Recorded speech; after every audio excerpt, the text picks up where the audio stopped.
Later that day, back at the station. The rest of the day is spent getting back on top of work. Even if not much happens in Wayhaven, it seems that the paperwork creates piles on my desk out of nowhere. Unit Bravo had headed out to help the other agents pack up everything from Murphy's lab, and it's not until I'm just thinking about leaving that they return. Ready to head home? Nat asks as she strides through the doorway. Yeah, just about, I reply, slamming shut the drawer to my desk where I'd hidden some of my memos. They're mostly from the mayor wanting an update on a case, something that can wait until I'm more settled tomorrow and have actually thought of what to say. Farah bustles past Nat and smiles. Hope you've got enough room for all of us. I try to stifle a groan, remembering I'd agreed to the vampires playing guard over me at home as well. To be fair, I'd been pretty out of it on pain medication for my head wound at the time, and Rebecca was obviously keen to take advantage of that. Um, it's certainly going to be cozy. I can almost hear the groan that Morgan only just manages to suppress. We will ensure your safety no matter the location, Ava says with such confidence that I can't help but feel a little encouraged by the words. My computer hushes its loud droning as I turn it off and I make to grab my jacket. I'm pretty sure I could manage myself, but sure. Ready to go? They all nod and we make to leave. Passing the front desk, I nod a goodbye to the night shift volunteer who returns the gesture. Then the group of us head outside where the sun guides our way in a cocktail palette of pinks and yellows. At the apartment block. I walk up the stairs, followed by the imposing team of Unit Bravo. It's nice to be coming home. The apartment block is comfortably quiet compared to the stark quiet of the facility. Birds chirp outside, their songs whistling in through the windows which line the stairwell, and the evening sun glitters through the recently washed glass. The gentle thumps of people moving in their apartments is an odd comfort too. The lazy sound of music pervades into the hallway from one of my neighbor's rooms. I draw to a stop outside my door, my key already in hand. Pushing it into the lock and turning it, I can't help a strange sensation washing over me. This apartment is part of my world. Inviting these four vampires in will be like the supernatural finally invading the last space of normality that I have left. I shake the feeling away, realizing that now I know the truth, it's unlikely I'll ever be able to keep the supernatural fully out of my life. Here we are, I say as I unlock the door, letting it swing open to reveal my small apartment inside. Farah steps up beside me, her gaze casting over the space like a health inspector over a restaurant. Oh, this is nice. We should definitely stay here often. I chuckle. Glad you approve. She smiles at me. Why wouldn't I? It's like stepping into some grandma's cottage, all cozy and homely. Oh. I purse my lips, her tone complimentary, but the words falling a little short. Farah, Nat says behind her, a heavy sigh mingled with the word. What? I'm saying it's nice here, Farrar replies before moving into the colorful, if somewhat busy apartment, still glancing about the room with a nod of her head. You do have a wonderful home, detective, Nat adds with a smile, looking around the room with genuine delight. The rest of us step through the doorway moments later, and I shut the door when they're all inside. As we huddle inside the cramped space, I suddenly wonder where I'm going to put them all. Someone can probably sleep on the sofa, the rest might be able. Nat interrupts me before I have to think of more makeshift beds. It's all right, detective. We can go for days without sleep. We'll likely be up all night keeping watch. Well, if you're certain. She nods. Very much so. I try not to let my relief show too much, then at least there are enough chairs. The group quickly begin to take up places throughout the apartment's living room. Farah flops into an armchair, legs and arms splayed over it. Morgan leans against the side dresser, looking surprisingly at ease. Her thumb flicks open a lighter and then closes it again before repeating the action over and over. Nat stands near the center, running a hand through her hair, a tightness straining her jaw. Ava moves towards the wide window on one side before sliding her gaze over the rest of the room and to the front door. I can almost see the cogs whirring in her mind about how to defend the area. It's a sudden reminder of my first meeting with the team, when they'd all just about managed to fit into my office during introductions. This is just like the first time I met you all. He glanced at me in confusion. When you all came to my office. Oh, right, Farah says with a nod, barely paying attention. You meant that first meeting. I arch a brow. Oh, what other first meeting could I have meant? That time you shot one of them? Farah's attention turns fully to me, a slow grin forming wide on her face.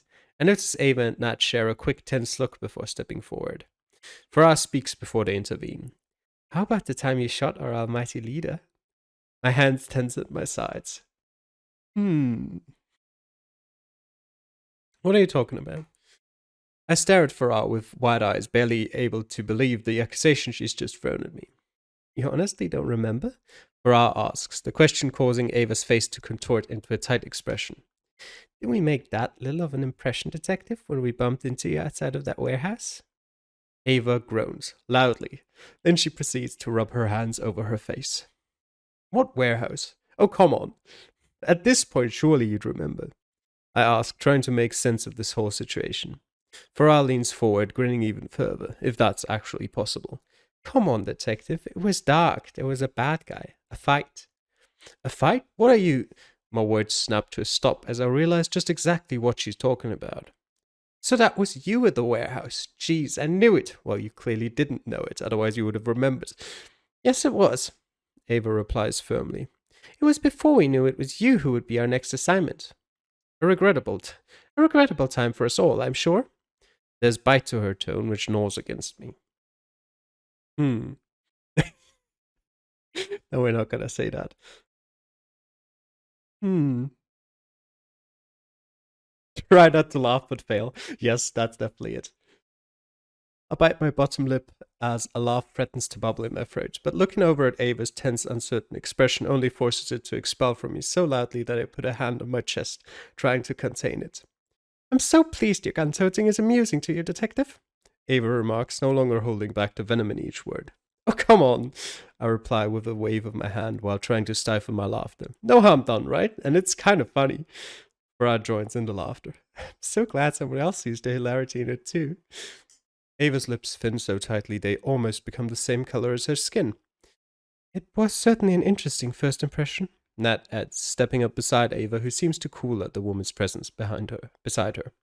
Farah wipes away a tear from her eye and smiles. You must have grown to like us by now, eh, detective? Question makes me pause, and I find myself, hmm, hmm. I wouldn't go that far. Give it a little more time, detective, and you won't be able to help yourself. Farah replies. She glances about at the rest of the team, who barely seem to be listening. Goddamn adorable. Morgan almost chokes and Farah smirks. So, what are you doing now? Morgan asks, seeming to want to quickly change the subject. You carry on as you normally would, Nat says to me. We'll spread out about the apartment and keep watch. That's it? I ask, unable to keep the uncertainty from my voice. She nods. That's it. If Murphy tries to make a move, we'll be ready, Ava adds. I suppress a shudder at the idea of my home being invaded by Murphy or those Frau things. Then I'll go get ready for bed. See you guys in the morning. They all nod, but as I go, I find myself, looking between Ava and Nat. I'm just choosing those because that option because I want to know what on earth it's talking about. Oh, it's just that. Okay. At first, my gaze falls on Nat. It is met by a warm, open expression in return. My smile grows as hers does, and I almost find myself captured there longer. And yet, almost against my will, I turn to find Ava on one side. The team leader seems to sense the attention. She shifts to look at me directly. The icy green eyes that exude such calmness also hold a terrifying amount of depth to them. My breath turns shallow, and I feel like I'm drowning in her gaze. She snaps her focus away to the window with a small frown. Turning, I quickly move into my bedroom, trying to ignore the strange stir of feelings. A while later, in the shower. It's easy to forget the luxury of a simple shower. Sure, they had showers at the facility, but it's this one I needed. My own shower. I smile. It's good to be home. I let the hot water pummel over my skin, drowning away my thoughts in the steam and scent of shower gel. The fog of heat almost blinds me, but I continue to stand and enjoy soaking in the water. The jet pounds against my tense muscles like a well-needed massage. I sigh into it, reluctant to get out, but eventually I clamber out and head back into my bedroom to dress. A few minutes after I've dressed, there's a knock on the door. Come in. Farah opens the door with a friendly smile. Detective? Something wrong? I ask, the welcome ease to my muscles now twinging with sudden tension. Farah holds up her hands and shakes her head. No, I just came to see you. All right, come in. What's up? Farah shuffles forward and drops down onto the bed, the mattress sinking as she does. It's not exactly been an easy ride the past few days. I just wanted to see how you're doing. It's the first time I think I've ever heard her so genuinely concerned. Hmm. Hmm.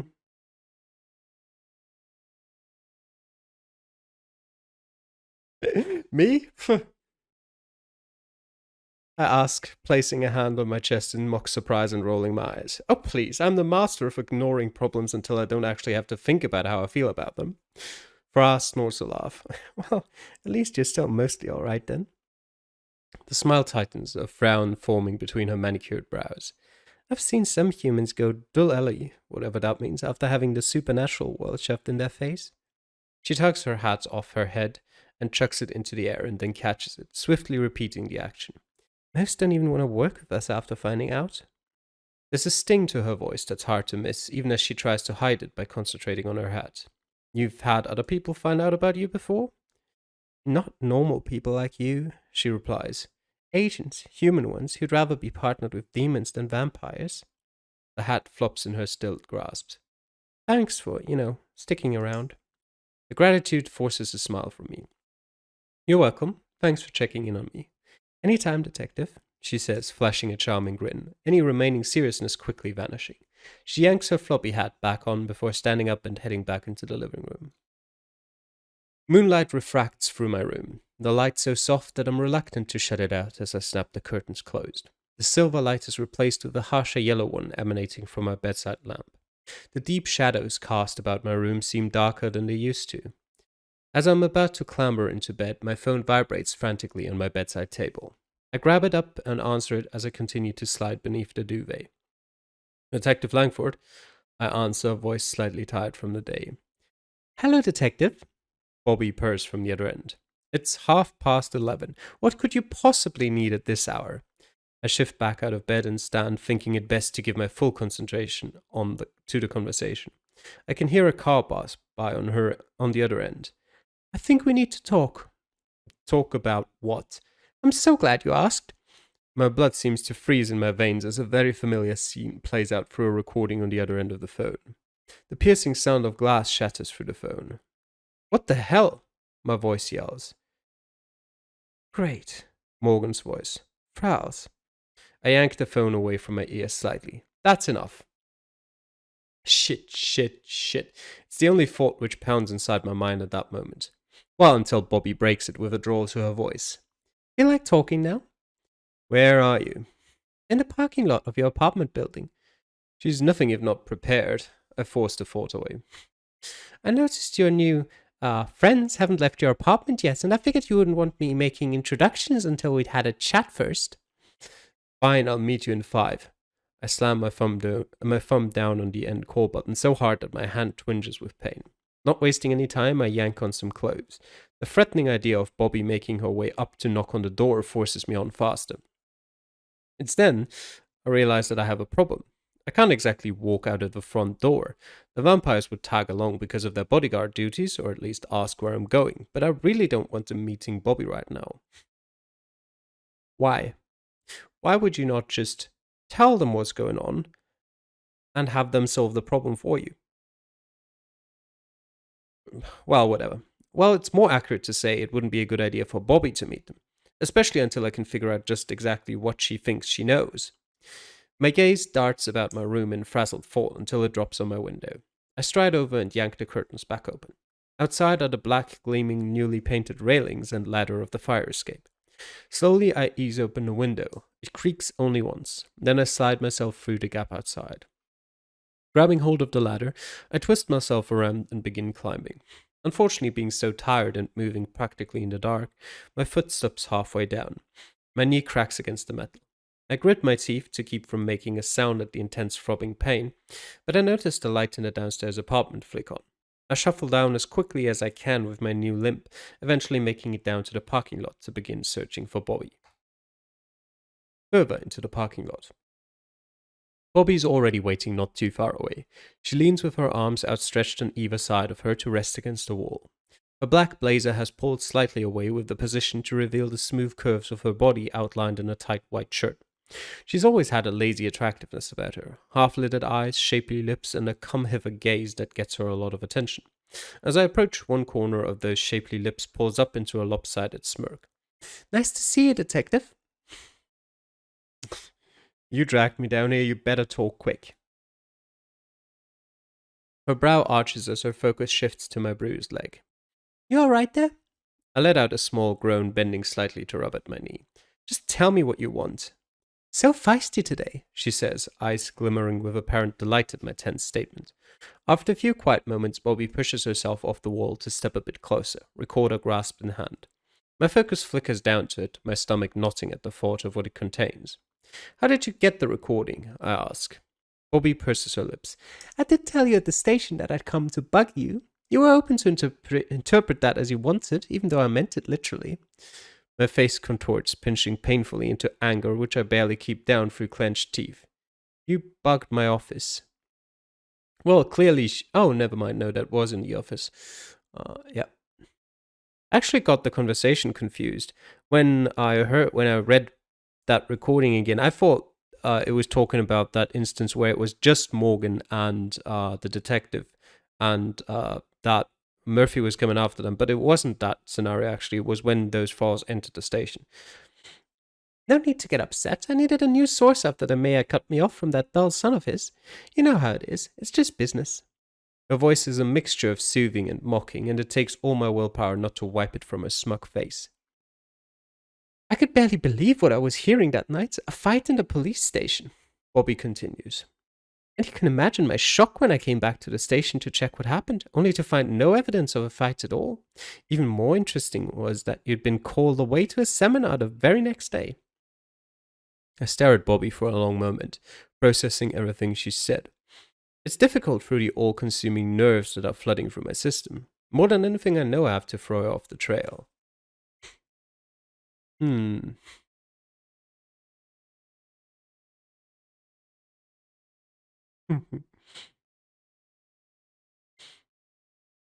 A fight? That's what you thought it was. You know, nothing exciting ever happens here.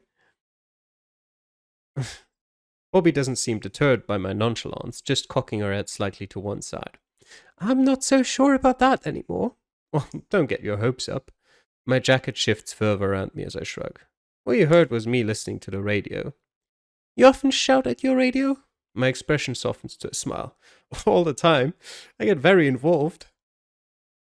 It's easy to tell she doesn't wholly believe me, but it's also easy to see that she won't risk something this big being little more than what I say. She shoves the recording in her blazer pocket, and I hold back a sigh at finally having the blasted thing out of sight. Maybe you're right, she says finally, but there are some things that make this case seem like more than just a couple of simple murders. Her gaze shifts up a couple of floors to the back window of my apartment. Your new entourage, for a start. Keeping my shoulders from tensing at the mention of them is difficult, but I concentrate on keeping a steady mask on my face instead. Wayhaven hasn't had a murder in ages. It's hardly surprising that the police department might need help from people more experienced in dealing with it. Sure, she says, though she actually seems less sure of herself than at the start of this conversation.